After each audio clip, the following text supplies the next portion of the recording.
ലോകം നേരിടുന്ന ഏറ്റവും വലിയ മഹാദുരന്തമാണ് പരിസ്ഥിതി ദുരന്തം.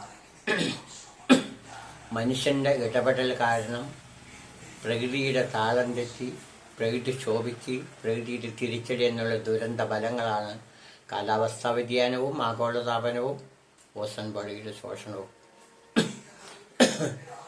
ഓരോ സെക്കൻഡ് മുന്നോട്ട് പോകുന്തോറും പ്രകൃതി വിഭവങ്ങളായ വായു, മണ്ണ്, ജലം, കഴിക്കുന്ന ഭക്ഷണം മലിനമായിക്കൊണ്ടിരിക്കുന്നു.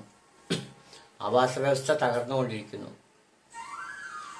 പച്ചവെള്ളം കാശ് കൊടുത്ത് വാങ്ങി ഉപയോഗിക്കുന്ന പോലെ ഓക്സിജൻ എന്ന പ്രാണവായു കടയിൽ നിന്ന് വാങ്ങിച്ച് കഴുത്തി കെട്ടിവെച്ച് മൂക്കിക്കൂടെ ഒരു ട്യൂബിട്ട് ജീവിക്കേണ്ട ഗതികെട്ട ജീവിതത്തിലേക്ക് ഭാവി ജീവിതം പോയിക്കൊണ്ടിരിക്കുന്നു. അത്രയ്ക്ക് മാത്രം അന്തരീക്ഷ പ്രാണവായു മലിനമായിക്കൊണ്ടിരിക്കുന്നു.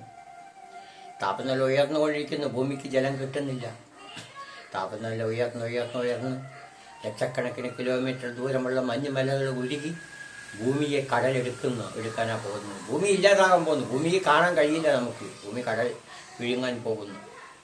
ഇതാണ് നമ്മൾ അനുഭവിക്കുന്ന ഏറ്റവും വലിയ മഹാപരിസ്ഥിതി ദുരന്തം. അതിന് മരം മാത്രമേ രക്ഷയുള്ളൂ. മരം നടുക, പ്രകൃതിയെ സംരക്ഷിക്കുക. പ്രകൃതിയെയും മനുഷ്യനെയും കൂട്ടിയെടുക്കുന്ന മരങ്ങളാണ്. മരങ്ങളില്ലെങ്കിൽ മനുഷ്യൻ മാത്രമല്ല ഒരു ജീവിക്കും ഈ സൗരയൂഥ പ്രപഞ്ചത്തിൽ നിലനിൽപ്പില്ല.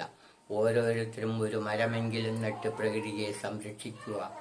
ഒരു തൈ നടാം നമുക്ക് അമ്മയ്ക്ക് വേണ്ടി, ഒരു തൈ നടാം 100 കിളികൾക്ക് വേണ്ടി, ഒരു തൈ നടാം കൊച്ചു മക്കൾക്ക് വേണ്ടി, ഒരു തൈ നടാൻ നല്ല നാളേക്ക് വേണ്ടി.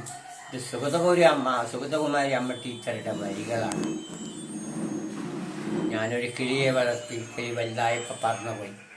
ഒരു അണ്ണാൻകുഞ്ഞിനെ വളർത്തി, അണ്ണാൻകുഞ്ഞ് വലുതായപ്പോൾ ഓടിപ്പോയി. ഒരു മരം നട്ട് വളർത്തി വലുതാക്കിയപ്പോൾ പോയി അണ്ണാൻകുഞ്ഞും കിളിയും തിരികെ വന്നു. ഇത് APJ അബ്ദുൽ കലാം സാറിൻ്റെ വരികളാണ്.